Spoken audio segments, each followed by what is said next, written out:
Ladies and gentlemen, good afternoon, good evening, and maybe even good morning, depending on where in the world you are joining us from. A very, very warm welcome to you to the final conference of the EU AFD Research Facility on Inequality.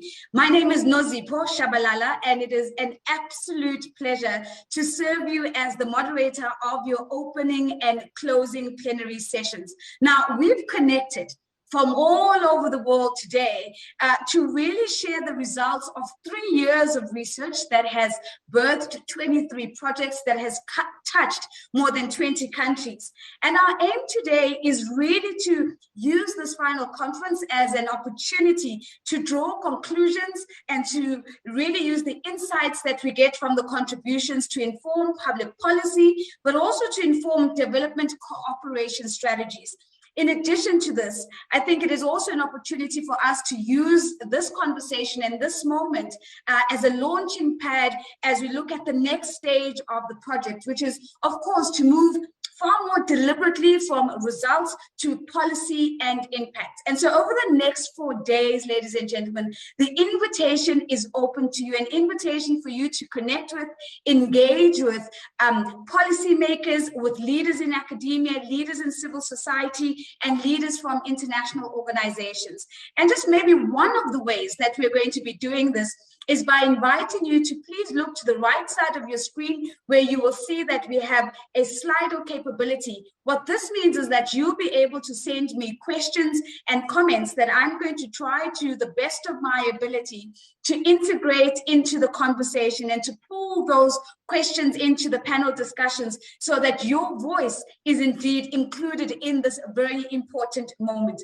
What we're also doing is, of course, creating opportunities for you to connect with each other and to network with each other. So I certainly hope that you're going to be taking full advantage of this. We are amplifying this conversation on social media. We're using the hashtag Research Inequalities, and we're live tweeting today. So we're really hoping that you're going to participate in that global online conversation as well. You'll also note, ladies and gentlemen, that we do have French and English interpretation. So we do hope that you are included as much as possible in the conversation. For now, though, we're going to start off with 2 keynote contributions. And it's really my pleasure at this moment to introduce the European Union Commissioner from the Directorate General for International Partnerships in the European Commission. Her name is Madame Jutta Urpilainen, and she is standing by to share with us her insights as she kicks off the keynote address for today. To you, Commissioner, the floor is yours.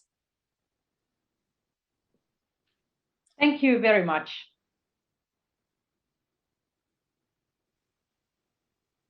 To fight inequalities and to fight against inequalities. And my reasoning for that is very simple. No one chooses where they are born, and no one chooses who their parents are. But as policymakers, we can work to ensure that one's origin does not predestine one to a life of inequalities. And this has been very, very clear principle to me. The COVID-19 pandemic and the impact on the health systems, societies and economies has been like an X-ray. Unfortunately, it has also exposed inequalities. It has hit the most vulnerable, making it harder to leave no one behind. So it is clear that we have to respond. And as a Commissioner for International Partnerships, I am putting the fight against inequalities at the heart of our international cooperation. We must tackle inequalities by making them a cross-cutting objective. We must address economic, social, and environmental inequalities, working closely with countries and international partners. So let me explain my vision for tackling inequalities in 3 points. Firstly, a fair economy and fiscal policy especially. Opportunities are balanced with obligations. If everyone pays their fair share of taxes, there are more opportunities for education, public healthcare, and social protection. The EU stands fully behind the Addis tax initiative to raise more domestic revenue and improve tax systems to address inequalities. We need institutions that really work for people. We have already seen how domestic resource mobilization can improve through the introduction of performance indicators in budget support programs. In countries in Africa, it increased tax to GDP ratios by 2 percentage points between 2015 and 2019. Alongside raising more revenue, we must fight tax evasion, illicit financial flows and corruption, and to curb economic inequality. We estimate more than 700 million euros outflows from illicit financial flows from Africa alone. So this figure speaks volumes. To give a little bit perspective, this alone could bridge half of the continent's SDG financing gap. So we need to turn this tide together with our partners. Fiscal policy is an issue of national sovereignty. Every country, of course, must find its own inclusive reforms that strengthen the middle class and also address the informal sector. As partners, we can help assess systems, build capacity, provide expertise to implement and really share best practices. We will also support civil society as the vital watchdogs. And of course, we must ourselves walk the talk.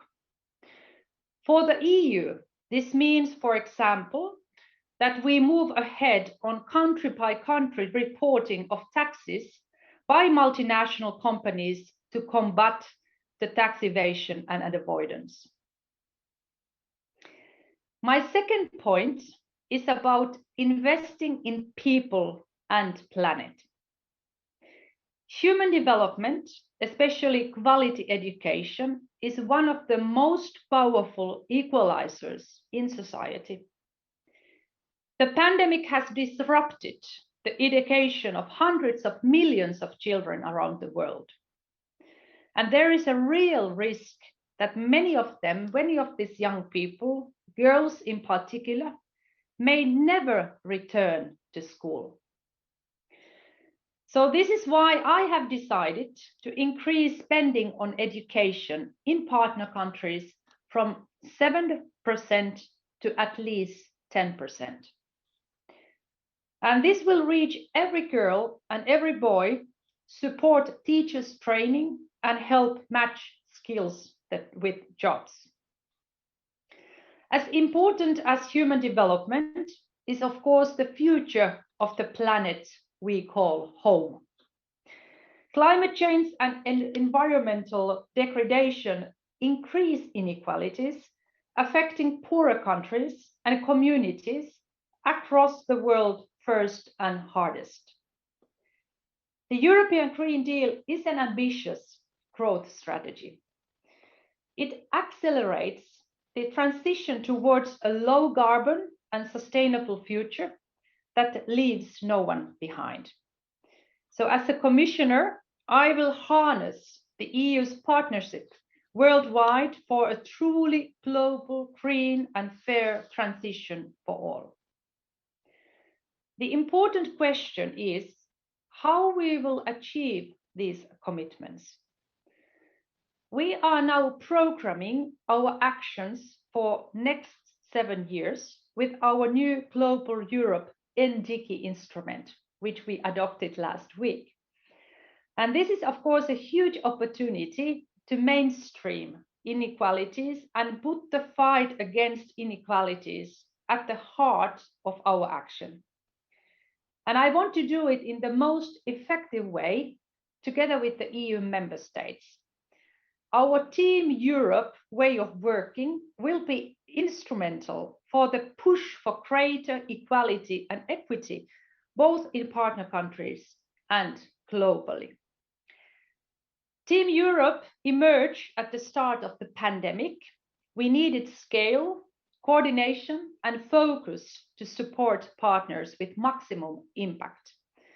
And it is now part of the fabric of our external actions. We have now an opportunity to develop Team Europe initiatives as equality flagships. So we count on the member states, including France, and development finance institutions to help make that happen. So, dear friends, then third and my final point. One of the greatest inequalities is the feeling that you don't belong anywhere. Sustainable development and equal opportunities depend on democracy, on strong institutions, social inclusion, and participation. And this is why fighting inequalities also means investing in functioning states and resilient societies. With our new action plan on human rights and democracy, we are committed to promote democratic values. This means healthy institutions and thriving civil society and media. But it also means empowering young people and women, and ensuring their participation in the decision-making process. There will be no sustainable global recovery without them in the driving seat.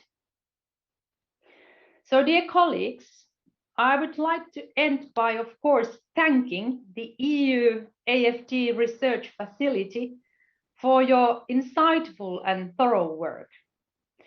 With the tools and methods you have developed, we will be able to increase the impact of our international cooperation on reducing inequalities.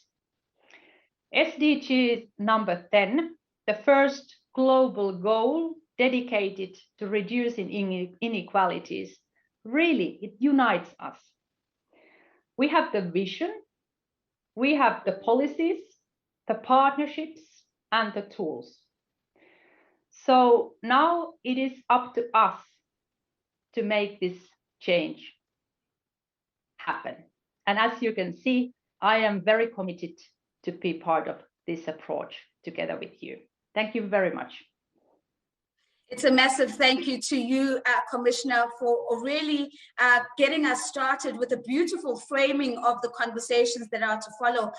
You started off by reminding us of the impact of COVID-19 and how it's been almost like an X-ray that has really exposed the deep inequalities that we see in our societies. But you've also come forward and we've put on the table many ways in which public policy can ensure that where one started does not mean that that's where their life needs to end. And so we hear you, Commissioner, as you talk about fiscal policy as one of those tools, as you talk about education and climate change policies, and of course, as you look at social inclusion as one of the ways that we can be far more deliberate about reducing inequalities in our societies. A massive thank you for your contribution and a really insightful keynote address. Ladies and gentlemen, what we're going to do now is we're going to turn to our second keynote. We have had the privilege of receiving a video recording from Mr. Clément Beaune. He is, of course, the French Secretary of State to the Minister for Europe and Foreign Affairs. Ladies and gentlemen, please turn your attention to this message from Mr. Beaune.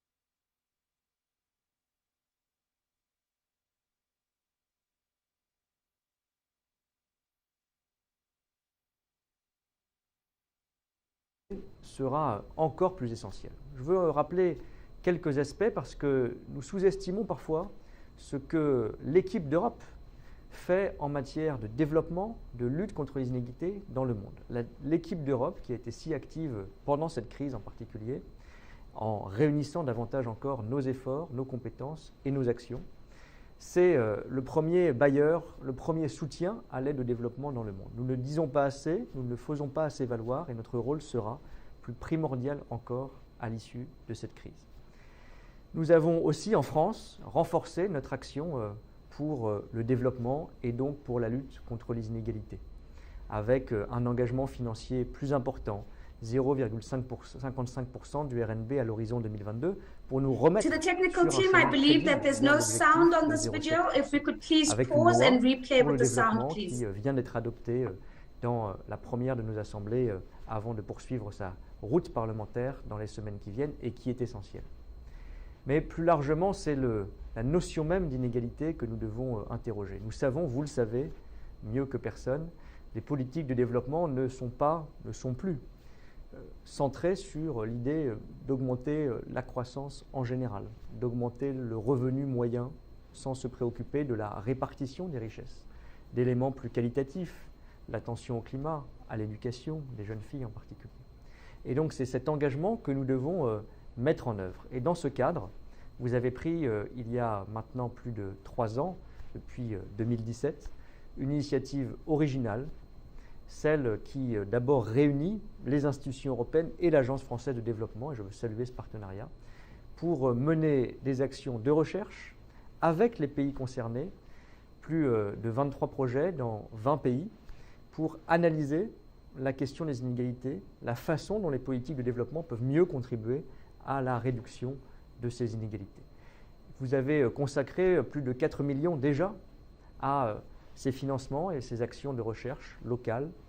Et à partir de cette année, nous relancerons ensemble des financements, plus de 3 millions d'euros de nouveau, pour continuer cette action. Et pour en tirer ensuite des recommandations concrètes, pas des actions théoriques, pour améliorer la qualité et l'impact de nos politiques de développement. Cette équipe d'Europe, cette attention aux inégalités, cet engagement pour le développement, c'est profondément notre modèle européen.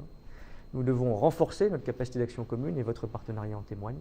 Nous devons renforcer nos financements, je le disais, et nous devons être les premiers acteurs de la réduction des inégalités dans le monde. C'est un combat que nous pouvons gagner et que l'après-crise rendra plus essentiel que jamais. Merci beaucoup, bon courage pour vos travaux, bon courage pour les actions que vous menez sur ce sujet essentiel. À très bientôt.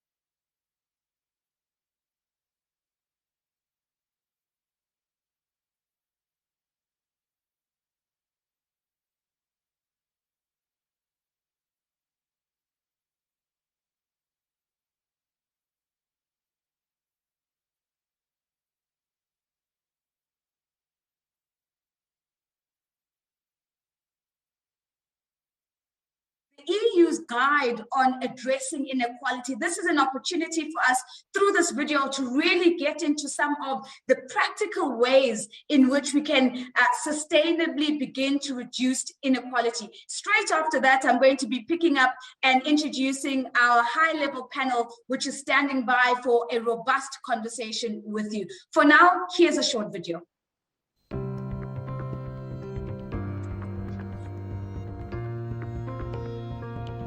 Inequality refers to the unequal distribution of goods, resources and rights, and can have a profound impact on all dimensions of sustainable development, especially poverty, hindering poverty reduction efforts and growth.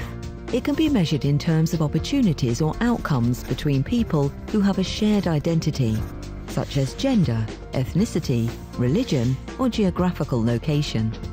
and be manifested in incomes, social goods, environmental resources, or decision-making.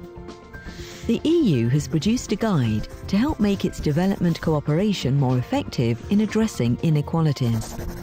It comprises 3 volumes. Volume 1 on the concepts. Volume 2 includes a set of 18 policy briefs for the design of policies. Volume 3 outlines the guiding principles and tools to mainstream the reduction of inequalities across all operations. The focus is on economic inequality, which is the difference between people in terms of income, money received, consumption, goods and services purchased, wealth, the sum of assets. These concepts are explained in Volume 1 on the theoretical background and trends. Total income equality is neither possible nor desirable. The objective is to have less income inequality with a focus on extreme disparities, as called for by the 2030 Agenda. There are diverse factors that determine income inequality, including trade, taxation and transfers, migration, demography, education and health, functioning of institutions, democracy and social cohesion, gender policies, economic development and shocks, the labour market, natural resources and infrastructure. Volume 2 of the guide presents 18 policy briefs to guide the design of different policies linked to these issues. The EU believes that development cooperation must be more responsive to the challenge of reducing inequalities and addressing its causes. The guide demonstrates how EU cooperation can better address the drivers of inequality by investing in education, widening access to land and finance, addressing gender inequalities, using digitalisation to serve the needs of the poorest, promoting decent work, targeting investments for the bottom 40%, maximising the employment potential of investment and trade, supporting resource mobilisation and progressive fiscal policies, providing universal social protection and health coverage, fighting climate change, protecting the most vulnerable. Volume 3 presents a set of guiding principles and recommendations and is packed full of useful tools to help EU staff and partners mainstream the reduction of inequalities across all operations. By using an inequality lens, we can be challenged to think differently about the opportunities and outcomes of our cooperation. 4 core principles are recommended. They are: apply the beneficiary approach through participation and consultation, promote accountability and transparency, redistribution and the targeting of the bottom 40%, address spatial inequalities and inequalities between groups. Volume 3 proposes options on how to address difficult challenges, as inequality can be contentious. Structural causes of inequality can go beyond the policy sphere. Quantifying evidence on inequalities requires data, which can be costly and difficult to ascertain. We demonstrate in a practical way how to ensure analysis on how budgets and resources benefit different locations or groups, support national statistical capacities, promote dialogue amongst all stakeholders. This EU Inequalities Guide calls for a shift in our approach to make development cooperation more responsive to this fundamental development challenge. This is needed now more than ever and will help achieve sustainable development that truly leaves no one behind. Use, apply and share this guide and lead the change for a more equal world.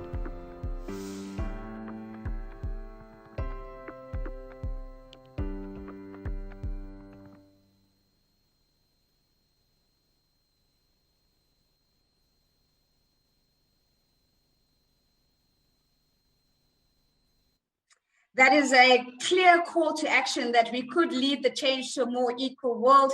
And that guide really showing how development cooperation could not only be more responsive, but be more effective and sharper as we look at how we reduce inequality sustainably. Really useful to understand those 4 core principles. And of course, not shying away from the complex and difficult challenges that development cooperation has to contend with.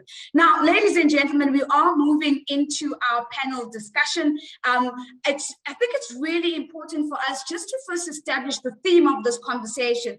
The theme is inequalities in a world in crisis. Now, the context of this is quite important because if we just recall, just last year, the UNDP released a report that told us that even in the shortest of duration, we know that crises have an unequally distributed long-term effect on human development. And so even as we pause and just think about the most vulnerable households in COVID-19, we know that they have borne the bulk of the impact of COVID-19 and this particular crisis. And so as we get into this conversation, the panelists will focus on the implications of this particular crisis for the reduction of inequalities and for international solidarity. And so it's my pleasure to introduce my panelists at this moment. We're joined by the Director General for International Partnerships from the European Commission, Mr. Koen Doens is here with us today. Welcome, Mr. Doens. Thank you very much for joining us. We know, of course, that your leadership has been front and center in Africa, Asia, the Middle East, the Gulf, Pacific, Latin America, and the Caribbean. And we're certainly looking to tap into those insights in this conversation. We're also going to be, we're also joined by Mr. Remy Roux. What an absolute pleasure to welcome you, sir. Of course, he is the Director General of the French Development Agency, and he joins us in this conversation, knowing full well that he has been a champion for development, in particular when we're talking about supporting development in Africa. And so what a privilege for me to be sitting in your offices, sir, here in Johannesburg, South Africa, and contributing to this conversation. We're also joined by Professor Nora Lustig. Professor Lustig is the Professor of Latin American Economics and is the Director of the Commitment to Equity Institute at Toulon University. She's also a non-resident senior fellow at the Brookings Institute. Her research focus is on economic development, inequality, and social policies with an emphasis on Latin America. Professor Lustig, lovely to see you again and welcome to the conversation. We look forward to engaging with you today. Ladies and gentlemen, we're also joined at this moment by Madame Gabriela Boucher. She is Executive Director at Oxfam International. We've known her in the global space for being a social justice leader and being a leader that has been deeply committed to gender equality and human rights, as well as tackling economic inequality. So lovely to have you, Madame Boucher. I'm sure you resonated strongly with some of those comments that Commissioner Uripalainen shared with us as she started. We're also, ladies and gentlemen, joined by Mr. Branko Milanovic. He is a senior scholar at the Stone Center on Socioeconomic Inequality. He also is a visiting presidential professor at the Graduate Center, City University of New York, and Centennial Professor at the London School of Economics. His main area of work is income inequality. Mr. Milanovic, what a pleasure, sir, to have you joining us here today. Thank you very much for being here. Ladies and gentlemen, last but certainly not least, we are going to be receiving a video contribution a little bit later in this conversation from Mr. Magdi Martinez Suleiman, who is the Director General for the Spanish Agency for International Development Cooperation. And we know his role as having led through the United Nations on the ground for over 18 years in Senegal, in Bangladesh, in Burundi, and in Togo. So we're going to have a very robust conversation, as you can see by the panelists that I have here with me. So Mr. Doens, allow me to maybe start off with you, sir, in this conversation.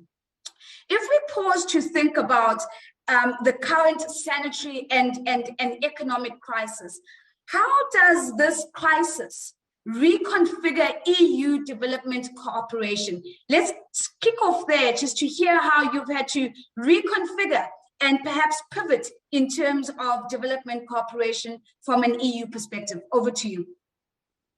Well, thanks a lot, and first of all, many thanks for being there with you and with such an outstanding panel. I mean, just a few thoughts on your question. First of all, of course, it's a major encouragement to modesty, because I think that the scale, the impact of COVID-19 on partner countries across the globe is absolutely huge. And that what we're trying to do is to try and adjust the way we cooperate to make it as much fit for purpose. The first thing, of course, is one indeed of scale. I think we've come out of a period where gradually we've seen how inequalities between countries have started to diminish at a point in time when inequalities within countries have increased. And it seems that the times we're going through now might actually end up with delivering us again a massive increase in inequalities, not just within countries, but also between countries. If you look at the, let's say, the monetary and fiscal tools that the richer part of the world can dispose of to boost its recovery, and you compare that to the relatively limited firepower of most of the partner countries we're working with, you can see where the danger lies. And so the first thing we're trying to do is to see how can we indeed, as a global community, as a development community, increase that firepower. And that's all the discussions we are having on SDR, on concessional finance, and so on and so on. We, as part of European Development Cooperation, we try to see how ODA can be useful in that extent. That means how we work with development banks. It also means at how we work with the private sector, because it's obviously also the private sector can bring things to the table if it is rightly tuned. So the first thing we're trying to reach is scale in terms of mobilization of means. Secondly, there's a real challenge when it comes to coordination and coherence. It's clear that given the impact of given the seriousness of the challenge, that we need to improve coherence and coordination. On the European side, we've mobilized something that is called Team Europe. It was an innovation where we work in a different way, much more closely with our different member states, so as to really provide our partners with something that is bigger than the sum of its parts. And we're actually pretty proud that over the first months of the crisis last year, we've been able collectively as Team Europe to mobilize around 40 billion euros to support partner countries. But the third thing, in my view, is the most important one. And my commissioner, Ulf Pilainen, has referred to it. It's, of course, not just about recovery and the scale of recovery. It's about the quality of recovery and the kind of recovery you do. And there we really want to put the social dimension at the heart of it. My commissioner has decided that she wants to significantly increase the amount of spending on education. We will see overall how the amount of spending on human development will increase. And I think that that's of particular importance. To that, in that respect, I think that Europe as a whole really would like to contribute to the kind of policy formatting of the, we tend to pride ourselves of our social market economy, the way in which our society redistributes what it generates. And I think that some of those elements of which we are proud, and I think rightly so, we would definitely want to bring that on board of how we support partners on the recovery. I'll stop there. Thank you very much, Mr. Jones. I think that's a fantastic start to the conversation. So 3 key points: scale, coordination, and coherence. And I've been hearing the term Team Europe coming across really strongly. So it's really speaking to that coherence and coordination, but also the emphasis on the quality of recovery. I am going to circle back with more questions, because I really loved the point you made about potentially formatting or creating a blueprint of policies that work, that can be shared more broadly with the world. And I do want to circle back to that point a little bit later. But for now, let me go to Mr. Hu, because If we think, Mr. Roux, about the current crisis, and a similar question to Mr. Dunes, but thinking about how this crisis has reconfigured development cooperation actions, for bilateral donors such as the AFD, what has this begun to look like? What configuration potentially has taken place and is taking place? Merci beaucoup, Nosifo. Je parlerai en français. Merci à tous. Très honoré d'avoir eu la commissaire Urpilainen, le ministre Clément Beaune, pour introduire ces 4 and the Secretary of State Clément Beaune. I would also like to thank all the panelists for being here today. It's a great honor for me to take part to this conference. And I fully share the views expressed by Koen, and I believe that indeed we need to show humility because this is a crucial turning point for development cooperation and sustainable development. And I hope that this is going to speed up our ambitions and the pace of the process, because this is a crisis related to development. It has nothing to do with the financial crisis we had in 2008 and 2009. This crisis affects the economy, the health system, social issues, and we fully understand that we need short-term solutions to the crisis.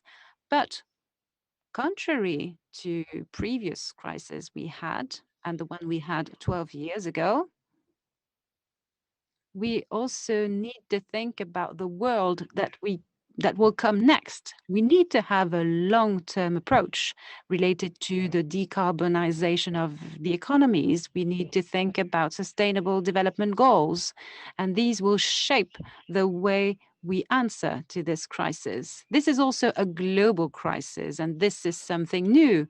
We had the crisis of AIDS 20 years ago. We had the climate crisis, and for the third time, we become aware of a global challenge, and we're all affected as individuals. So it's going beyond the traditional borders we may have with the North, the South, and then this development dimension that is the foundation of our community.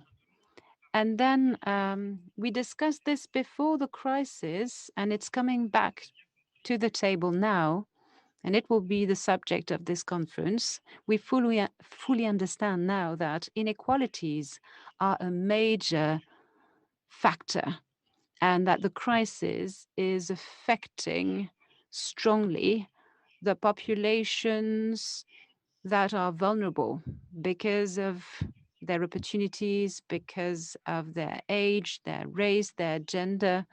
And this is a major leverage we have to use to respond to the crisis. So this is a very unique crisis.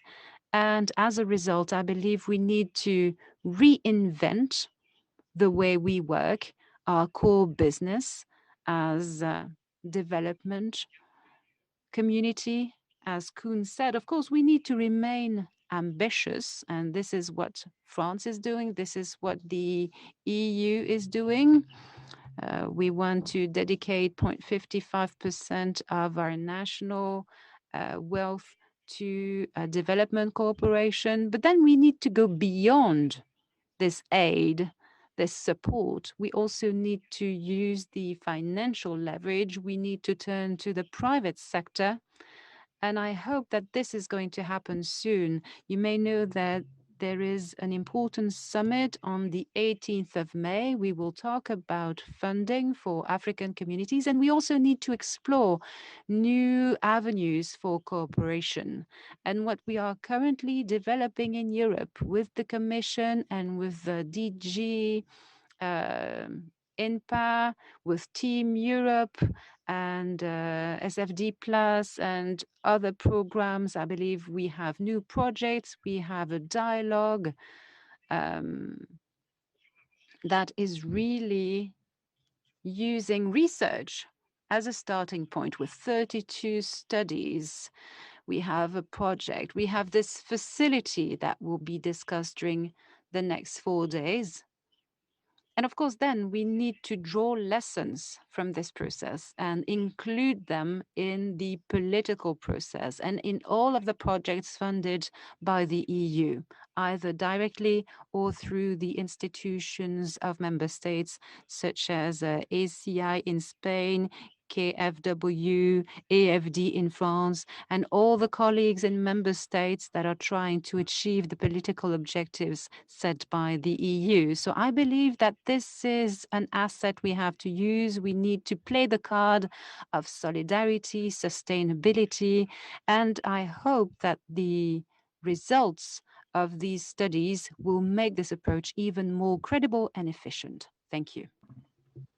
Thank you very much, Mr. Ho. I think it's a very strong and insightful contribution when you talk about a turning point for development cooperation. It really speaks to the significance of the moment and the need for us to not only focus on the crisis of now, but really to think about the world that comes next. I think the call to action that we're going to be testing in this conversation is the invitation to reimagine and potentially reinvent the working model of development cooperation in its very essence to really respond to the world that we find ourselves in. Allow me maybe to go now to Madame Boucher, because Madame Boucher, if we think about Oxfam, we know that even before the pandemic, Oxfam was already a lead actor on the topic of inequality reduction. And so perhaps to bring COVID-19 into the frame and to ask the question, has this changed your priorities or your approaches in any way? Thank you, Nosi, and thank you to the FD, Remy, and to the Commission, Cohen, for bringing us together. And I think the short answer to your question is yes. And inequality is the defining issue of our time, and we've heard from the previous panelists and the framing of this event. It is stifling the fight against poverty and tearing our societies apart. It's at the core of the struggle for women's rights and also for racial equality.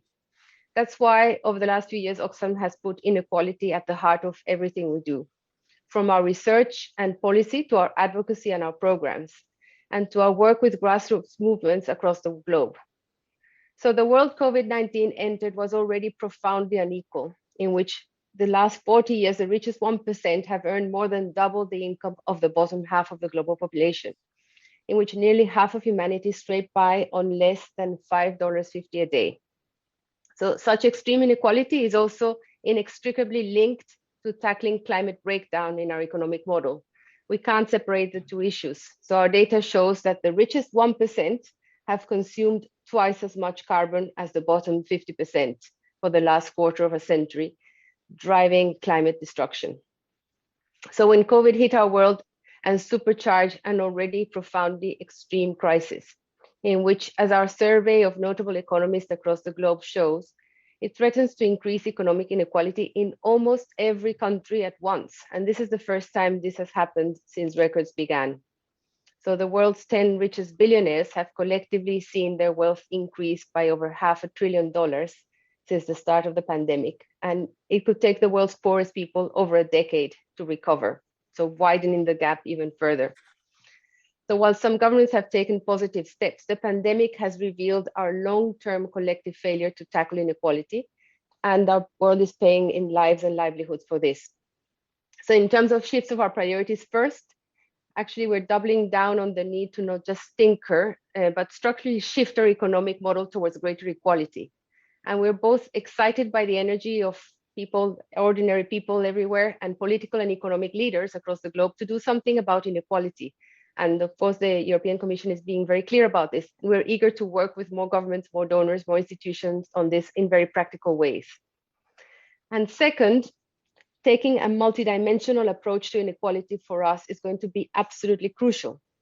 So we need to tackle inequality and reduce it fast. And we can only do this if we understand the different dimensions of inequalities and how they intersect each other, from economic, health, and educational inequalities to political and participation inequalities, to identity-based inequalities, particularly gender and race inequalities. All of these constrains people's ability to live the kind of life they want and they value. For example, poor girls are 200 times less likely to finish secondary school than rich boys in many countries. In Guatemala, the infant mortality rate is almost 3 times higher in the bottom quintile, which is also the quintile where there are more ethnic Mayan and Quiche and many other minority indigenous groups who are overrepresented. And this in comparison to the top quintile, who are 38 more times likely to enjoy a college education than those who are so extremely poor. So Oxfam came together with the Center for Analysis of Social Exclusion of LSE and SOAS of the University of London and developed a multidimensional inequality framework, the MIF, to promote a comprehensive and robust understanding of inequalities. So it's an exciting and innovative framework, and it was the basis for the Oxfam's inequality analysis in Central America, West Africa, and Vietnam, which were supported by the EU AFD Inequality Facility. And the idea at the heart of these research projects is to address inequality as a multifaceted phenomenon, broader than economic inequality, and to gather relevant information on the most vulnerable groups from different countries and regions. And we see this framework as something that could be adopted in a practical manner more widely with donors, a bit like Remy was saying about reinventing the practice of development, and of course with governments, and it supports targeting of policies that will have the greatest impact on addressing multidimensional inequalities. So this is, we think, a great contribution that will be presented also during these 4 days in more detail. Madame Boucher, thank you very much. I mean, I'm going to pick up on one of the lines that I'm sure those who are live tweeting with us on the hashtag Research Inequalities, that for every failure that we've had, we are paying for it in livelihoods today. And if that is not reason enough for us to really reimagine public policy and development cooperation strategies, I don't know what is. But perhaps in addition to that, one of the most important things that you've said, you've reinforced Commissioner Urpilaienen's point of, you talk about a multidimensional understanding of inequality, and she spoke about a cross-cutting approach to inequality, and really reinforcing the point there. But also that perhaps to the point that Mr. Remy Roux was making, that it's time to stop tinkering at the edges and stop tinkering at the periphery and really face the hard structural shifts that are required to reimagine a different world. Allow me now to go to Professor Luston. Professor, I mean, if we're listening to Madame Boucher, she has spoken about a number of regions, but I do want to focus on Latin America with you. How has this pandemic reshaped inequality in Latin America? Professor, you're muted at the moment. If we can unmute you. Thank you very much. Important to be unmuted. Yes, let me start by thanking the organizers for having me in this very distinguished panel, and thank you, Nosy, for your great moderating role here. I was listening carefully to my predecessors, and I want to thank, take the opportunity to thank AFD that has partnered with us for work, particularly in Africa, with the Commitment to Equity Institute. But like you said, today I'm going to wear my traditional hat of a person that's an expert on Latin American development. And I want to invite the agencies, the European Commission, to look at Latin America in a different light. We know it's a region that's relatively more it's richer than others in the world, but the pandemic has hit it so hard that I think we're going to have to make extra efforts to avoid it going backward in ways that may last for decades. In particular, I mean, I'm going to share a few statistics and this some analysis with you from a lot of the work that we've been doing at my institute and with partners. But first of all, think about that Latin America has been hit very hard in the health front because it's got only 8% of the population, but about 30% of infected people and more than a third of death in the world. Second, it's also been hit very hard economically. According to the latest numbers from the IMF, they're going to be updated soon, but from the October World Economic Outlook, the region will contract about 8% in 2020. We'll eventually get the actual numbers, but that's very large, and it's higher than in other parts of the developing world. The pandemic and people's response to fend off contagions, the measures designed to contain the spread of the virus took an enormous toll on the region's living standards. And COVID-19 has indeed resulted in sharp increases in inequality and poverty. We have estimates from the UN Economic Commission for Latin America that a third of the regions now is living in poverty. And that's primarily due to the pandemic, and extreme poverty increased across the region last year to levels not seen in the last 20 years. As we all know, Latin America had been experiencing quite a bit of progress at the beginning of the century, so this is a huge reversal. Interestingly, I want to mention that there's been a lot of heterogeneity in the way that countries have responded, and I think we can draw policy lessons from that. For example, we've studied carefully what's happened in the largest countries, Argentina, Brazil, Colombia, and Mexico. And it's very interesting because in Argentina, Brazil, they stand out in terms of how they responded to protect living standards of the poor and the sectors that are vulnerable to poverty. Colombia, on the other hand, the efforts have been more limited, and Mexico, they've been downright puny. Argentina and Brazil established demand-driven mechanisms to reach informal workers. At the beginning of the pandemic, everybody was really very worried that it would be very hard to reach sectors of the population that were not under the formal Social Security or the registries of the target cash transfers. Well, we learned that it can be done. Maybe it was not done in a perfect way, clearly, but it could be done. And in Argentina, they ended up reaching about 9 million people. In Brazil, the new programs reach about 50 million people. And thanks to those programs, the poverty that could have risen and inequality could have risen was kept under check. In the case of Argentina, it's a third less of what it could have been done, and much less in Brazil, actually, where the program was much more aggressive. They didn't come cheap. Brazil had to spend about 2% of GDP and Argentina over 1%, but it was part of their countercyclical policies that created less of an aggregate contraction, and importantly, also helped lots of families not to fall into dire poverty. In Colombia, like I said, the coverage and generosity was much less of the expanded safety net, so the curbing of poverty was limited to about 8%. And Mexico, it's strange in a way because people were expecting to see more action, but there was no national level expansion of existing cash transfer assistance, nor introduction of new cash transfer programs. And as a result, there'd be about additional 9 to 10 million new poor in the country, probably the largest number in the region. However, I just want to end with this. Beyond the short-term impact on inequality and poverty, and I'm glad that this was mentioned in the introductory remarks, the pandemic has caused damage for the most vulnerable groups in other dimensions of poverty: nutrition, health, and education. Particularly worrisome is the long-term impact on education in Latin America. According to UNICEF, we know that about 95% of the children and the youth in Latin America were out of school at some point or another. And children in disadvantaged households will end up with lower levels of learning, and many might drop out of school altogether. The current generation of low-income school children may be facing a future with a meager levels of education and high school completion rates last seen in the 1960s.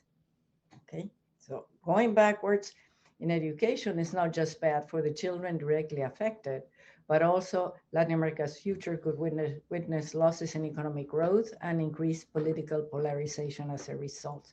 So let me stop here. Thank you again. Professor Lustig, thank you very much. I mean, that analysis was both broad and also deep, lifting up some of those nuances of what's not working, but also of opportunities to scale when there is there are policies that are working, which has been really useful in understanding. And this theme of the long-term effects on education keeps coming back. It started off at the beginning of the conversation, and it certainly keeps repeating itself. Now, Professor Milanovic, you are in the unfortunate position that, having asked many of the questions, the question I'm going to bring to you almost is asking you to almost react to some of the things that you've heard. Because, I mean, if we think about Prof. Lustig, she's just given us the Latin American perspective. And I want to ask you the following. What could be the 2 or 3 priorities for governments in low and middle income countries in order to make sure that we are not aggravating inequality, or this pandemic is not aggravating inequality? And perhaps to Professor Langston's point, that we're not reversing and going backwards to levels not seen since the 1960s in some of the indices. Your thoughts, Professor Milanovic, on 2 or 3 priorities? Okay, well, as many politicians do, I'm going to answer the question that I wish I was asked rather than the question that I was asked. So let me say what I would like actually to say, because of course I work on inequality. I don't work necessarily on policies. I would like to distinguish between the different parts of the world. There is no doubt that whatever part of the world you take, morbidity, mortality, have actually hit much more people who are poor in that particular group of the world or the country. There is also no doubt that we will have a significant increase in global poverty. Simply, if you have a decline of GDP of several percentage points, which is actually not seen, I actually believe it's beyond the Great Depression, because the Great Depression had a relatively small decline of global GDP of about 2%. We are actually beyond, this is something unprecedented. However, when it comes to inequality, the situation is a little bit different. So let me divide the world in three groups. The first is really the rich countries. Given the amount of money, particularly in the US and Europe, that is being spent now, I would not be surprised that if the data for 2020 and 2021 show a decline in monetary inequality. So actually we might have a decline in US inequality simply because of the amounts which have gone over like 10% or actually 20% of GDP. And they've been targeted. They've not been ideally targeted, but they've been targeted. So then we might also have a relatively good rebound, particularly in the United States. That's what they're expecting now. So that's for the rich world. Then we come to Latin America that Nora has really brilliantly discussed, and I think to Africa, where the situation, in my opinion, is much worse, simply because they don't have the amounts of money that the rich countries have had to support the poor, and the effects of the crisis, I think, are much deeper. They would push those parts of the world backwards for, like, as Nora said, 10 years or maybe even more. Then the next question is, how will be the rebound there? Because particularly in Africa, I don't see the rebound being generated internally. There is really need for the IMF financing, for the other international institutions and so forth. So these are really the two continents which I believe are in the worst shape. Then you come to Asia, and especially to East Asia, where the effects have been the least bad, not only in China, which have had a positive growth rates, and actually, as we know, eliminated entirely the absolute poverty, but in the other countries, Vietnam, Thailand, Taiwan, Korea, Japan, the effects, even Indonesia, the effects have been relatively minor compared to the rest of the world. So that part of the world will continue its convergence with the rest of the world. And then you actually come to the global level, and there you have, of course, a very peculiar situation that the convergence of East Asia, particularly of China, is making the world less unequal. But because China has become a relatively rich country, its contribution is small now. Hence, India's role becomes crucial. Unfortunately, India had a very substantial decline this year. And that could very easily make the overall inequality go up. So we are really in a very peculiar situation that we have never experienced, because different parts of the world have been affected very differently. And even if there are certain similarities, as I said in the beginning, in morbidity, mortality rates, poverty, within each country. When you translate them globally, you get a picture which is, I think, quite unique. So this is what I would like to say. Now, there will be some policies which would sort of be derived from that. In my opinion, when I was saying for Africa and Latin America, the most important policy is international support. And because I'm particularly concerned about Africa, with a place of the world with high population growth rates, this cannot be done endogenously facing a crisis of this proportion.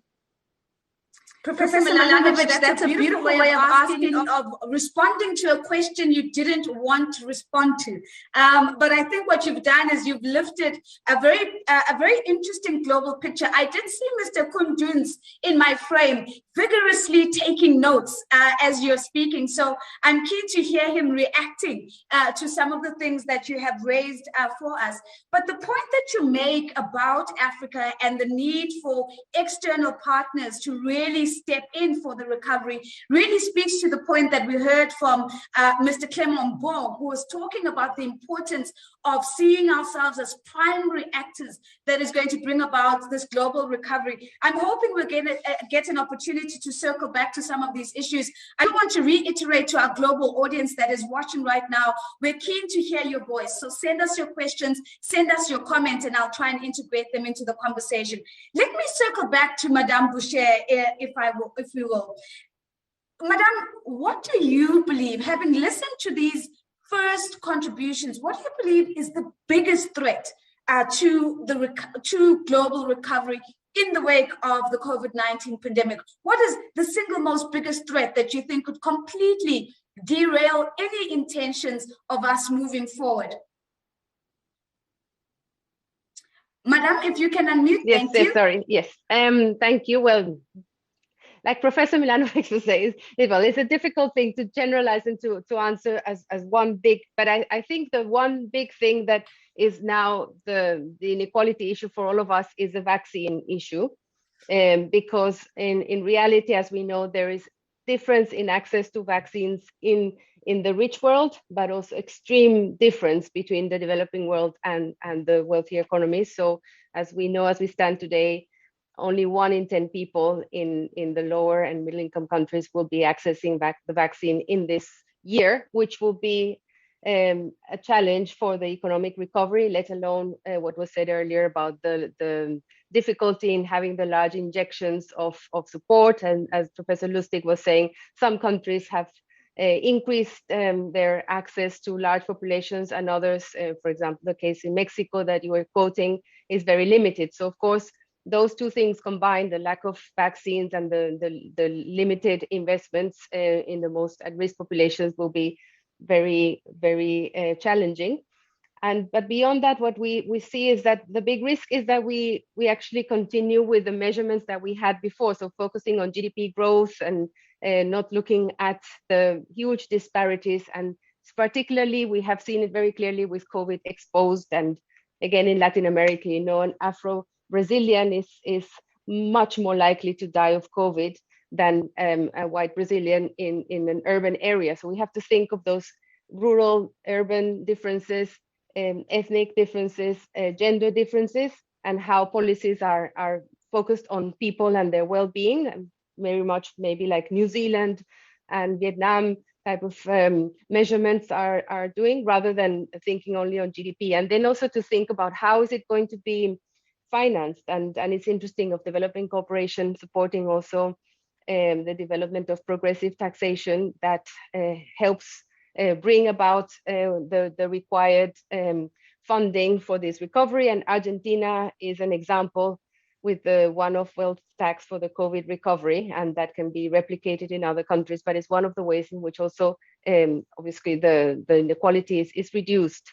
And finally, I think very importantly for development cooperation, to in this reinvention, to really focus on measures that really address reducing inequality and really changing and targeting in a very different way. And I think the other panelists have mentioned some of the ideas of what would happen in that area. But we are very grateful also that already in this collaboration that has happened, within this facility in focusing on inequality, we've been able to go deeper in what it has meant and how we need to understand very specifically the context in which we want to intervene. Thank you very much, Madame Boucher. And you've raised perhaps one of the biggest talking points globally right now, of course, is the conversation around the vaccines. And you've lifted that up as one of the biggest threats that we could see an aggravation, if you will, of inequality. You've spoken about limited investment. So if we continue to tinker at the edges, play at the periphery, we might see this. But also, I think your point that you make about if we continue as business as usual when it comes to the metrics and what we're measuring and to the funding, and also how we are framing inequality. And increasingly, we're hearing in this conversation that we need to have a much more broader, multifaceted definition of inequality that looks at identities amongst many other things. One of the things that I probably want to just sneak in, which is also one of the questions that have come from our global audience, Madame Boucher, is to say, well, we're talking about the biggest threats right now, but what is potentially, in your view, the biggest opportunity that if we got this right, we might really have a shot at meeting Sustainable Development Goal number 10, as was started off in the conversation. I do want you to think about that. I have another question from our global audience that I'll bring to my next person. But for now, to you, what is the biggest opportunity, Madame Boucher? I think the biggest opportunity is around investment in essential services like health, education, social protection. So we have the big opportunity now is to really understand the difference. We've all understood it, I think, this year. The underinvestment in health is not acceptable, and we need to create the fiscal space in many of the African countries, and that includes addressing the SDR issue, debt issues, and supporting strengthening the effective collection of taxes, and so that there can be investment in health, education, and social protection. That's the opportunity we have collectively. Fantastic. Thank you very much, Madame Boucher. So allow me to come to you, Prof. Lustig. I mean, we've been talking about now the biggest threats to recovery. We've just lifted from Madame Boucher the biggest opportunity. But perhaps let's bring this together and put the question to you. What would be the ideal recovery path in terms of public policy? What would that path really, really look like? All right, thank you again. Well, I think one thing is that recovery should be quick, and particularly should be labor intensive. So reining in fiscal deficits that in many countries have expanded quite significantly in the past year through either spending cuts or tax increases has to be gradual. And I think that here is where the international organizations and bilateral donors can play a role, even for middle-income countries. If we force countries to tackle the fiscal situation all too quickly, then recovery will not happen. And the problems that we're facing now in terms of rising inequality, rising poverty will be exacerbated. So it is key what happens at the macroeconomic level. At this point, I think that's key. The second thing I want to emphasize, and following up on what Madame Boucher said, is that I want to sort of continue harping on the issue of education. I think that we do need to put emphasis on containing the longer term effects that school closures have meant. Let me remind you that the projections that we made for Latin America is that the likelihood of today's students to complete secondary education in Latin America might soon drop from a regional average of 61% to 46%. And that if we look at the children that come from low education background parents, the decrease could be from 52% high school completion to 32%, while children in the upper ladders of socioeconomic ladder in the upper echelons would probably feel almost nothing they would continue to be able to graduate at the same pace.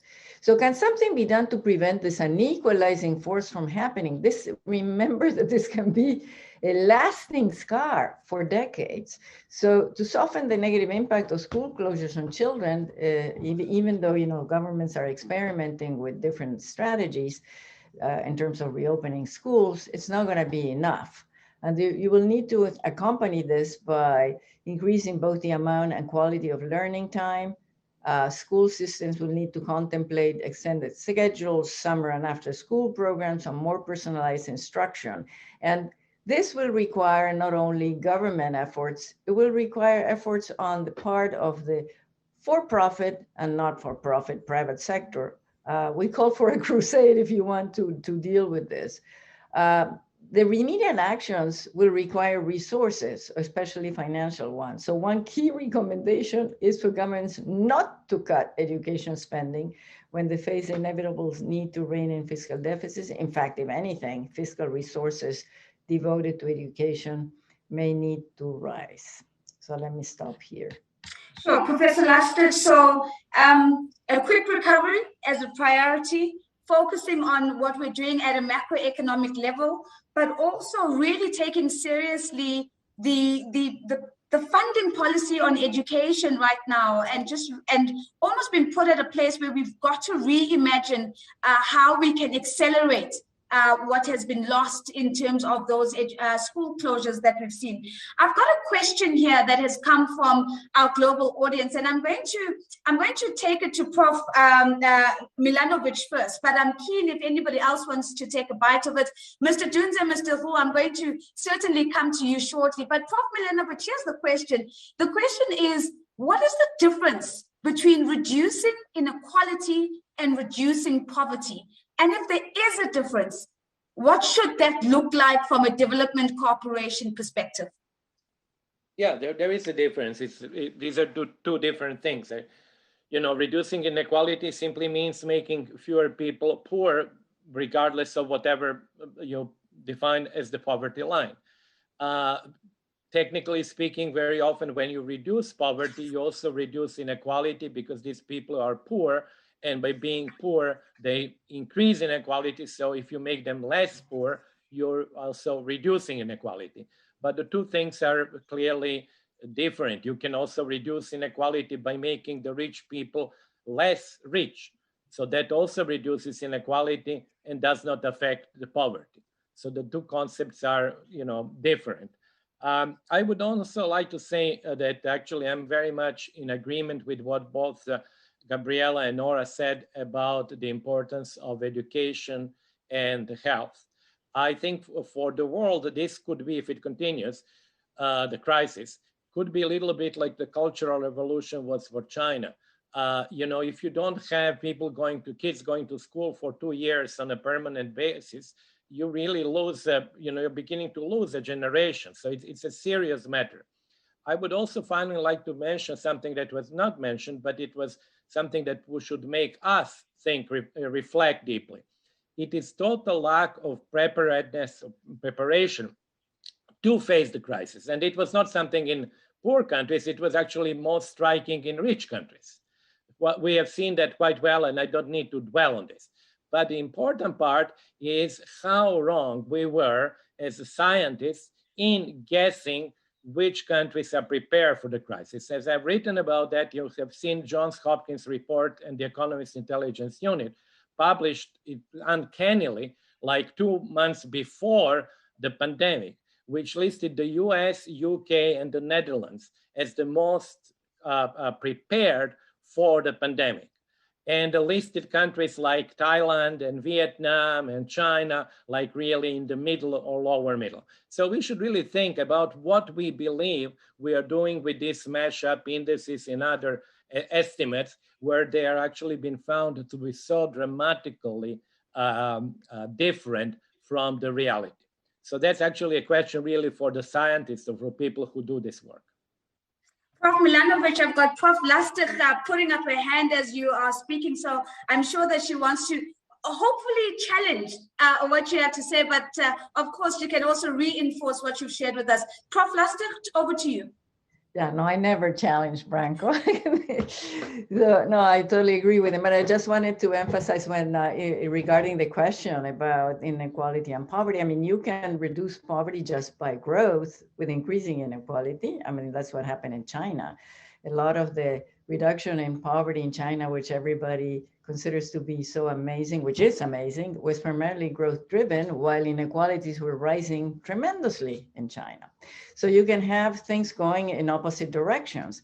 Ideally, I mean, and by the way, during the process of development, you may have a rise in inequality that may not be bad. We have to be careful. Not everything that happens in the inequality front is always bad, because it's, I mean, it's part of a natural process of when you move from rural to urban areas, when you have part of the population becoming more educated at the beginning before everybody is able to access education, you may have rising inequalities that you not necessarily want to stop. But it's bad when you have inequalities that are inherently linked to structural factors like discrimination, lack of opportunity, and things that actually are barriers for people to be able to profit from economic growth. That is the key in a development strategy. I also want to finish with something that I was reading this past week. I don't know how many of you have seen the Institute of Health Metrics and Evaluation latest report. And there's something that I think we need to take very seriously now that Branko mentioned how wrong we were in predicting. Part of the problem, I think, was not bad preparation scientifically. I think we also need to understand the political dynamics that the pandemic leashed, which led to bad preparation in many places. But one thing that this report showed, or at least argued, is that we may not be able to reach herd immunity, in particular because of how bad the vaccination process is going. And that maybe the pandemic will not be a pandemic, but will become a seasonal problem to have COVID every year in different seasons. So we have to be prepared for that, because we don't know, I mean, maybe the worst part will be curbed, but we don't know whether we're going to have this with us for much longer than we anticipate. And I think this strategic response has to be very mindful of that as a possibility. Professor Lapsuk, thank you very much. I'm going to jump to Mr.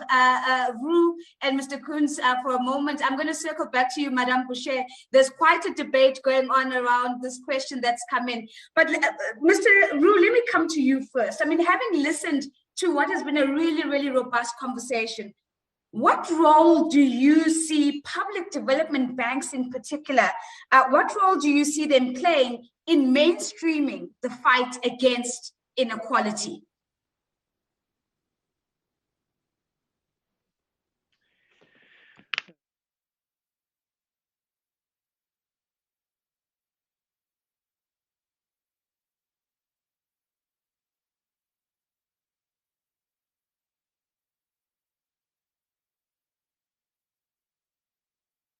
Dimension, the microfinancial dimension, and it is essential to have cash available for all the regions of the world.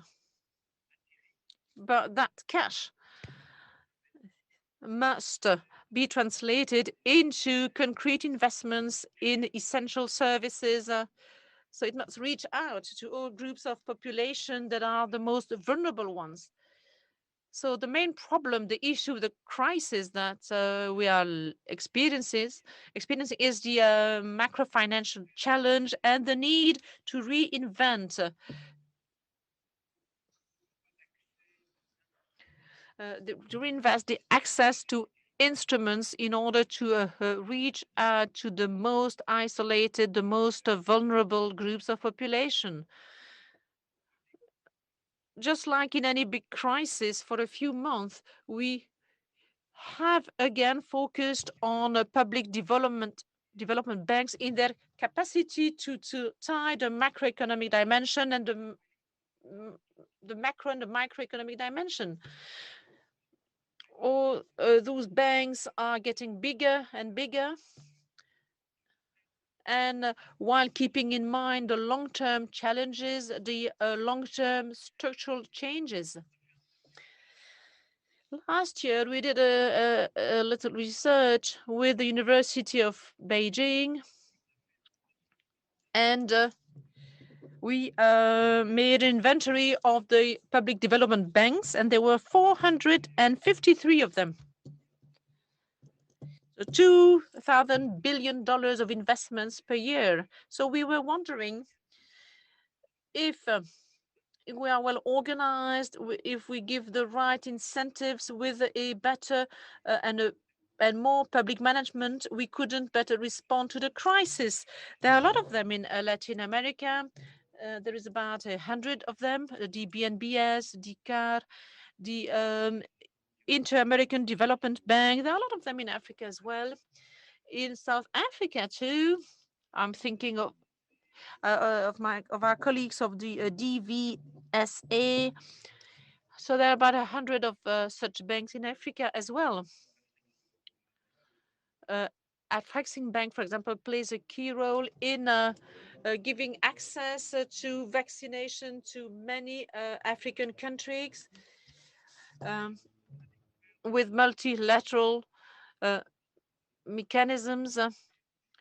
And last year, with the conference Finance in Common, the European Union was very present into that conference. And actually, all these public development banks have clearly understood the issue of inequalities. They have clearly understood that we need to fight climate change, to have more biodiversity. And at the same time, we need to take care. We need to address the social problems to make sure that these different interventions are sustainable. So these public development banks play a key role in reducing inequalities, but it is a bit vague, a bit mysterious. We are all trying to find the best methods, and there is also the principle of accountability with regard to the Sustainable Development Objectives. And what is happening is quite interesting. It's far from being perfect. But if we organize all this as a big global financial infrastructure broken down per region of the world, if we connect that to the government and their budget capacities that are key for health and education, if we link it up to the central banks that are also looking at climate change, then we would have more public investments to prepare the future and to be better prepared to face a future crisis. This is what we are being building, and the AFD, just like the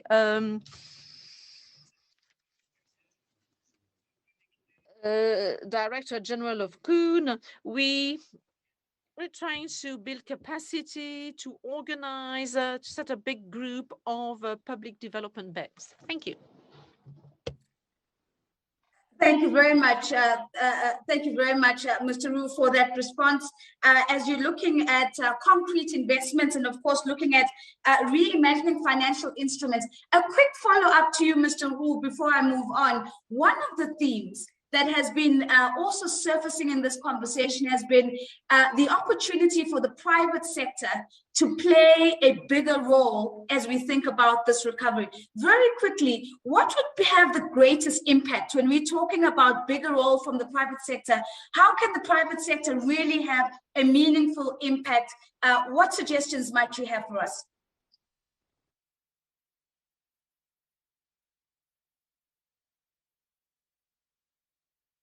Through a very serious and deep economic crisis. So job creation, revenue,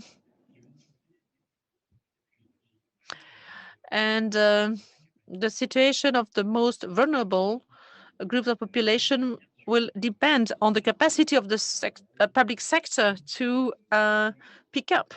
And when I was talking about the public development banks, it was not just for the sake of them, but because these banks must have the capacity to mobilize foreign investments and to turn them into long-term investments.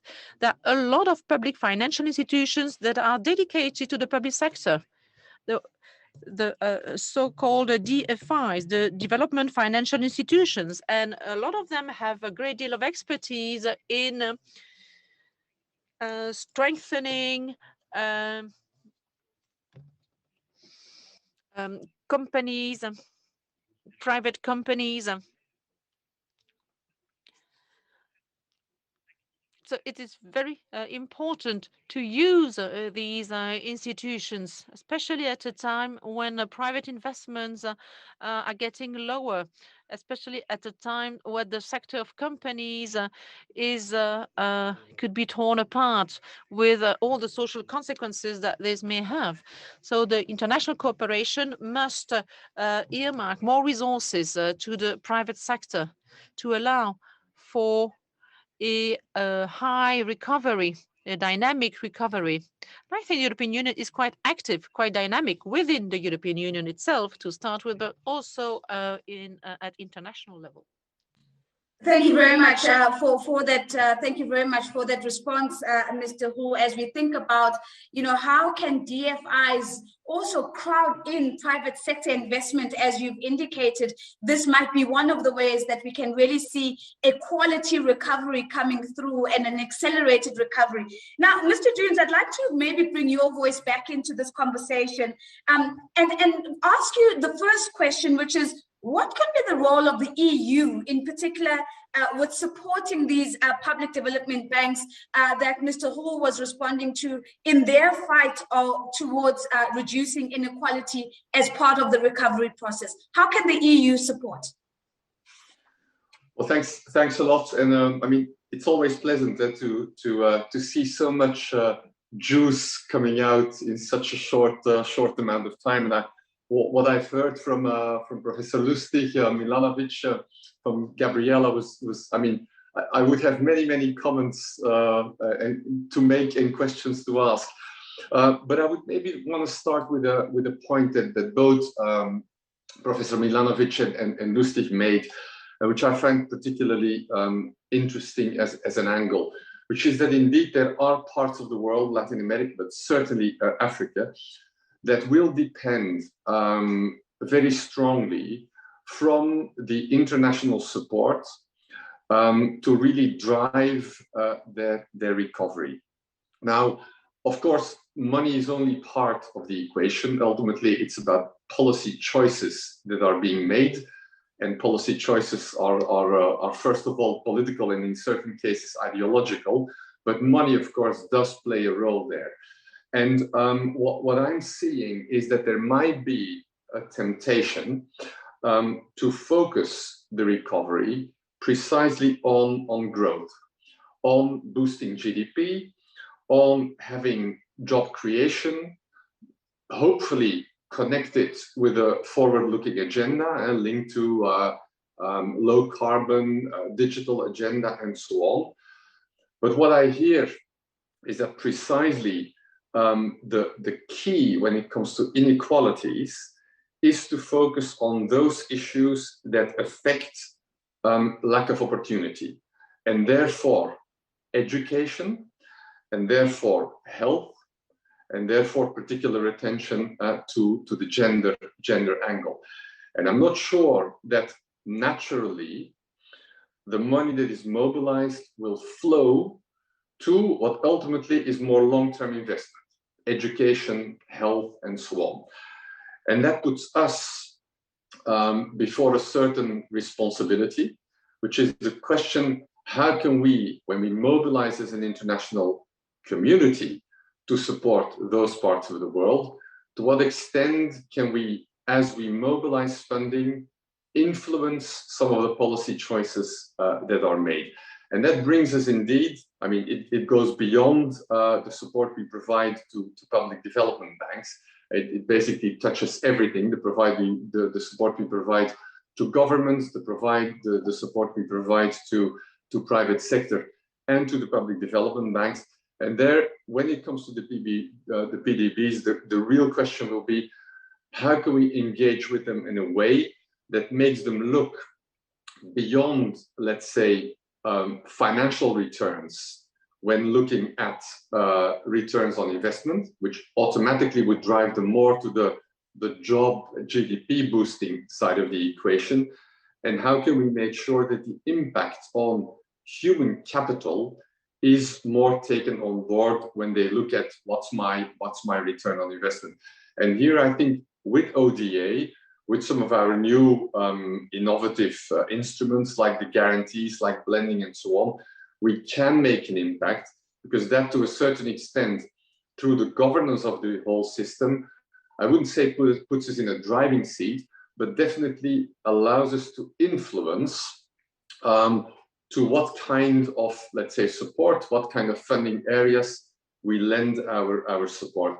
And as you will have heard from Jutta Urpilainen, from my commissioner, it's our very clear intention to make sure that notably education, and then particularly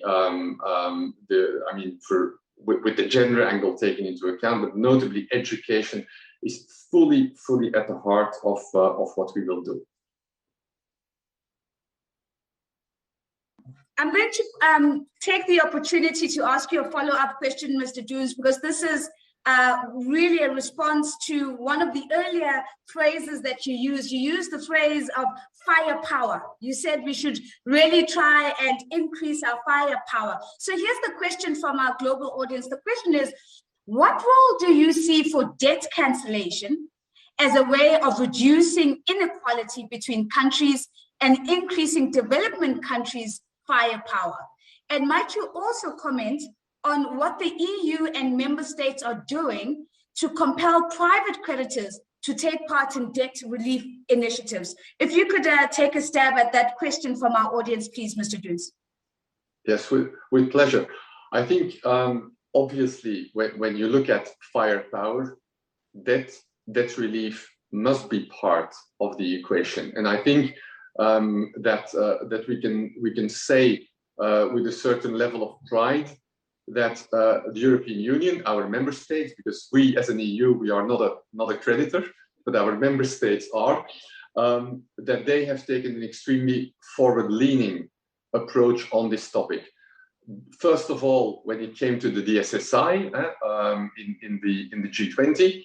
Secondly, when it comes to the common framework, which was developed and which indeed brings the private sector fully on board. We continue, EU member states, to drive this agenda as ambitiously as possible, because we do think that debt relief, debt rescheduling is one of the important building blocks. It's not the only one, but it's one of the important building blocks of precisely providing that fiscal space to partner governments that they need. Thank you very much, Mr. Dunes. So it really is about creating that fiscal space for response. Now, Professor Milanovic, I do want to come to you, but before I do, I have to honor the hand that I saw being raised earlier on in the conversation. I want to go back very briefly to Madame Boucher. I think you wanted to make a contribution to the conversation as we're talking about, whether the emphasis is on reducing inequality or reducing poverty. Madame Boucher, a quick response from you, and then Prof. Milanovic, I'll come right back to you.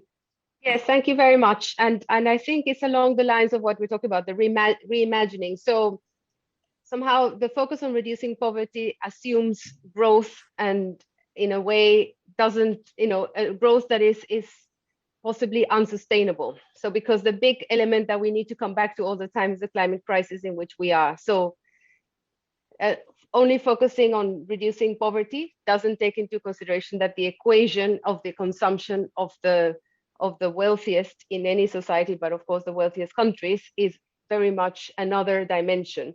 And then I wanted to briefly, if I may, also respond a bit to what Koen was saying just a moment ago in terms of the policy choices. So these are very political discussions for each country to have. And I think there's an interesting role there for civil society also, because the other big inequality that we haven't talked about is inequality in voice. So it's political voice, so wealth and income and other forms of sort of power allow some sectors of society to have a greater voice. So how do we as civil society also work together with those who are unfortunately at the moment not so visible in their voice, and make sure the policies really impact them. So it's gender and very much racial, ethnic dimensions that are often left behind, and we can't afford to do this again. So this time the reimagining is for everybody.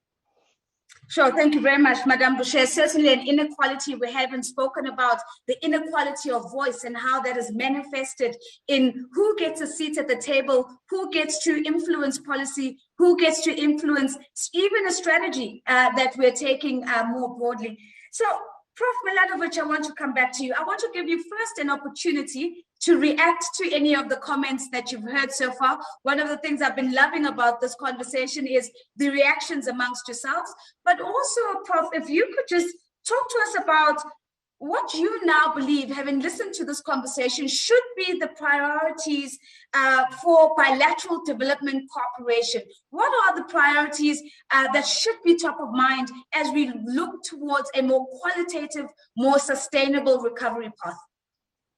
Well, thank you very much. I'm really simply going to echo what people have said before. I believe that in many countries, the crisis will show that insufficient investments in health and education have led to, to make the crisis much worse than it would have been otherwise. I mean, particularly in health, but education is the result of the pandemic. So I believe that really much greater effort needs to be done in that respect. I totally think that some kind of debt forgiveness or rescheduling is certainly in order for poorer countries. Of course, that has been done in the past, so it is not something that we have now, it's the first time that we are doing it. So these would be my sort of general conclusions. I do think, however, that growth is important, but that of course leads us to this endless discussion about the limits to growth. I believe that for middle income and other countries, growth is absolutely crucial. We have seen that in the case of China. We can see it in the case of India. India has been actually growing faster than China prior to the crisis. There is no way that you can actually increase incomes in India without growth. And that's about 1.4 billion people. So my sort of, have to say general disagreement with the people with emphasis on some kind of degrowth is quite strong. So I think actually we need growth. We need it more than ever, and health and education. Professor Milanovic, I certainly hope that the growth debate is going to germinate even more in the coming days, and that it's really going to be one of the most robust things that we're going to be talking about, because I think it's very, very important that we actually really thrash this out as much as possible. I am near the tail end of the conversation, but Mr. Hall, I just want to come back to you. One of the things I've heard you say repeatedly, you've used the word reinvent twice. I've heard the word reimagine from your fellow panelists. I've heard the word rethink from your fellow panelists. And so I'm hearing a theme about really needing to reimagine development cooperation more broadly. And suppose the question to you, Mr. Hu, is what is the mindset that you think is going to be required if we are really going to build a better world from here on? You spoke about reimagining the core business model, but what is the mindset that you think leaders, irrespective of the space they find themselves in, are going to have to adopt and embrace if we are really going to see this far more qualitative recovery? Mr. Hu, please.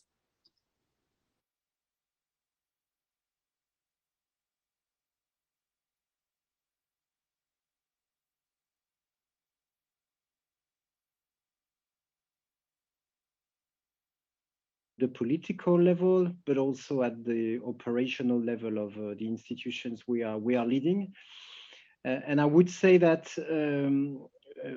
we have to combine short-term and long-term. Of course, we have to be extremely agile, reactive, listening to the needs of the population and the requests of the governments as rapidly as we can. And sometimes we're not as rapid as we should, but as Koen said, the whole group of European institutions reacted quite well, I think, last year. but the crisis is ongoing, and we have to keep this momentum, but be very cautious also to factor in what we think about long term, about the world after. I mean, not tomorrow, but after tomorrow. I think what we think about 2030 for SDGs, what we think about 2050 for carbon neutralities, and make the connections between these two dimensions probably as never before. And this is where research is so important, and being connected with academics and learning from them as we did today, and try to design our operations as precisely and as informed as possible, especially in the field of inequalities. But since all issues are now clearly interconnected, and since we certainly have to change the way we do business, this is where fora like the one we will have this week is so crucial for all of us. Thank you very much, Mr. Roux. Now, ladies and gentlemen, I did promise you that we are going to hear from, of course, Mr. Martinez Suleiman. But I do want to just reinforce the point that Mr. Roux has just made. We need to reimagine, both from a political perspective, from an operational perspective, but also from our frame of thinking. And we have to go really think in terms of the long term as we think about the multiple worlds that we're going to be engaging with. Now, I've got about 4 minutes before I get to this contribution from Mr. Martinez Suleiman, which means I've got 4 minutes with my current panelists. So this is what I'm going to suggest to my panelists. I really want to close off this conversation in a memorable and fun way. So here's the challenge I'm going to put to you. I'm going to ask each and every one of you to imagine a billboard, a big billboard in the busiest city in your country. And that billboard has a slogan on it, and that slogan speaks to the conversation we're having today about reducing inequality. But the statement starts off with, "We can." And you need to complete the sentence. Now, remember, I know I've got a lot of professors here. I've got a lot of high-level panelists. It is not a paragraph. It is not an executive summary. It is not a report. It is merely a sentence. We can. And of course, if you're looking away, Professor Milanovic, that always tells me that you probably want to be the first one to go. So here is me taking a stab at it. I'm going to go to Madame Boucher first. She's got a big smile on her face, so I'll go to her first. Madame Boucher, we can. We can together decide to have equality between genders, racially, and ensure opportunity for all. It's a big billboard, Madame Boucher, but it's certainly there. We can together to have equality between genders and ensure that we have equality for all. It's a fantastic billboard, one that I wouldn't mind being stuck in traffic reading. So let me now go to Prof. Milanovic. Prof, as you look away from me, I know that strategy to try and not go next, but let me hear your thoughts, Prof. We can. We can be equally happy. Thank you very much, Prof. I must say that's going to be hard to beat. We can be equally happy. It's going to be very, very hard to beat. So, Prof. Lastig, we can? Not sure. We can try. We can try. Wow, I think you might have won on Prof. Milanovic. So I'm going to give the last word to Mr. Dunes. I'm going to go to Mr. Remy Roux next. Mr. Roux, we can? We can invent a world in common. Oof, they're getting better and better. We can invent a world in common. Mr. Dunes, you get to take us home. We can? You're muted, sir. We can equalize it.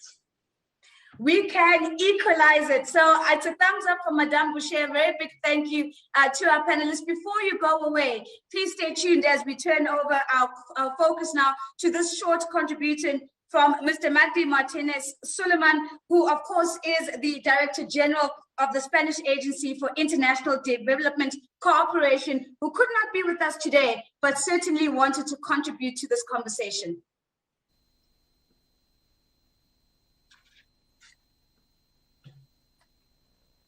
I would like to thank the organizers, AFD and DEVCO, for affording me the opportunity to address you by video. I wouldn't have liked to miss it. The Research Facility on Inequalities plays an important role by providing reliable evidence on the state of the issue, the social impact of policies, and the cost effectiveness of our interventions.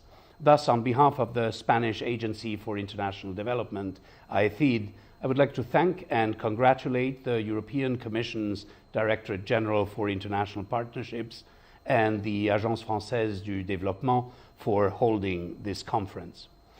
We're all committed to reducing inequalities at home and abroad, between people and between peoples. Partnerships are key in pursuing the SDGs on evidence. Spain supports the work of the Research Facility on Inequalities.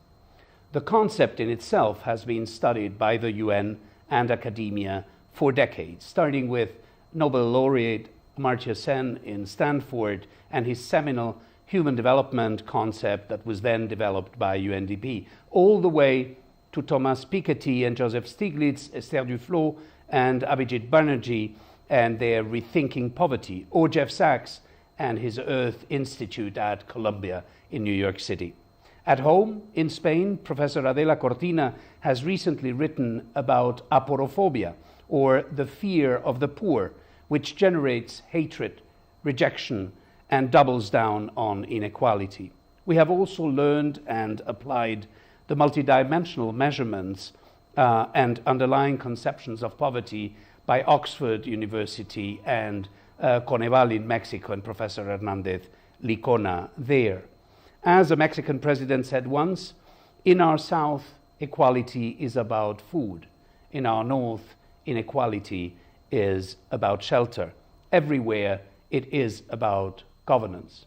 Professor Sen famously asked himself, equality of what? From our perspective, the fight against poverty and inequality goes way beyond SDGs 1 and 10. We do not see a sum of inequalities piling up that from a policy perspective could be resolved by peeling them away one by one, but rather intersecting factors which generate contexts of inequality qualitatively different to the mere sum of the effects of each discrimination. Policy has hence to be complex and comprehensive. Social housing is good, but you could end up having malnourished, unemployed, and illiterate families in rent-controlled apartments. Our policies and our governments, development banks, and NGOs focus on themes such as employment, education, health, gender equality, or climate change, and try out the sectoral approach to reducing inequalities in our partner countries. Our contribution to international organizations follows the same rationale, as well as our cooperation with the European Union. We divide the labor. It is harder to divide poverty in its causal origins. It is indeed extremely difficult to analyze the multiple factors of inequality and focus on the key ones. Social mobility through education, the environmental security, including food and water security, health, where the intersectionality of poverty and inequality is particularly visible, where 1% of the wealthy have greater chances to being 1% of the healthy, and the gap is widening. Technology and productivity for more and more decent jobs, equal pay and care industry for a gender equality boost, all seem so very important that it is hard to make choices. Multisectoral, multifunctional approaches remain necessary. I guess my point is that we need not to get distracted by an endless catalog of miniature support actions and take the less traveled road of prioritizing and then stick with it. We're looking forward to grasping the contributions of this final conference and of the DAC's newly created Community of Practice on Poverty and Inequalities. We are very interested in the work of agencies such as UNDP around inequality and the poverty trap and fragile governance, in particularly in Latin America and the Caribbean, Spain's Priority Development Cooperation region. Reducing poverty, closing many of the inequality gaps, in particular related to gender and ethnic backgrounds, are top priorities of our feminist foreign policy because they are coherent with priorities in domestic policy. Coherence all around is very much needed if one's development cooperation is to have a shred of credibility. If you do not pursue social cohesion at home, it's hard to support social cohesion overseas. But on the other hand, if you do, the word of coherence is trustworthiness, one of the building blocks of international development cooperation. I thank you for your attention.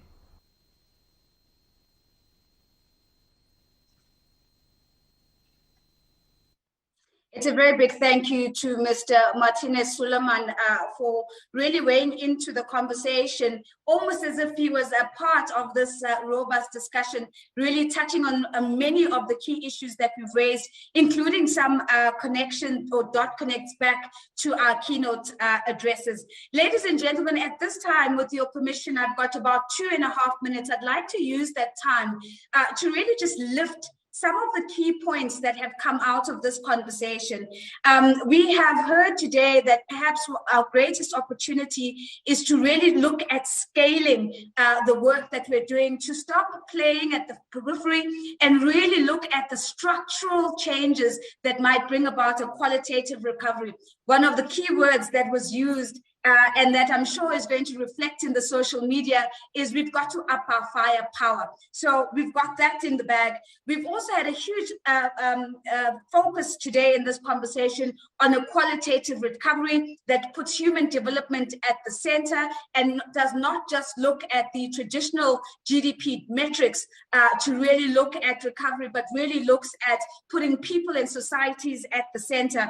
We heard today from Mr. Remy Roux that this moment in history is a turning point for development cooperation. And because it's a turning point, we heard the invitation to reinvent ourselves, to reimagine our institutions, to rethink our business models and how we partner together for a better world. We heard today that we've got to think about all the variables. We've got to think about growth. We've got to think about poverty reduction. We've got to think about increasing incomes, all in a concerted effort to have a multifaceted and multidimensional approach to reaching sustainable goal number 10. We heard a conversation about education today and really shining the light on the risk of cutting education spending. And perhaps one of the ways that we really make an impacted qualitative recovery is to reimagine how we get back on track with education and accelerate. We heard that we need to think about inequality in a much more broader way. We need to think about inequality of voice, inequality of power, inequality that is brought about by gender and other identity markers that really gives us a much more workable understanding of how we tackle inequality. We also heard about the call to action of being primary actors in some regions of the world that might not be able to recover on their own. Africa and Latin America came up repeatedly in this conversation. And perhaps one final point that was also now made by Mr. Martinez Suleiman, but certainly that was made in the conversation, is social cohesion. We've got to really think about coming together socially cohesively as one of the ways of having a more inclusive recovery. And so as I end off this conversation, I'd like to thank very much my panelists. I want to extend a massive thank you to Mr. Koen Duns, a massive thank you to Mr. Remy Roux, Madame Boucher, to Professor Lakstig, to Professor Milanovic for your contributions, and to Mr. Martinez Suleiman in his absence. As we gear up for the next 4 days, ladies and gentlemen, let us remember that this pandemic has really been what the Commissioner has described as an X-ray, in the sense that it has revealed stark inequalities, and that our work as we lift the lessons from this research facility is to really think about how do we not aggravate inequality? How do we ensure that we are not undermining social progress that has been made already? Let's also remember that as this pandemic increases gaps between the poorest and the richest, that what we've heard today and what we're going to be building on in the days to come is examples of recovery policies and strategies to curb this very trend.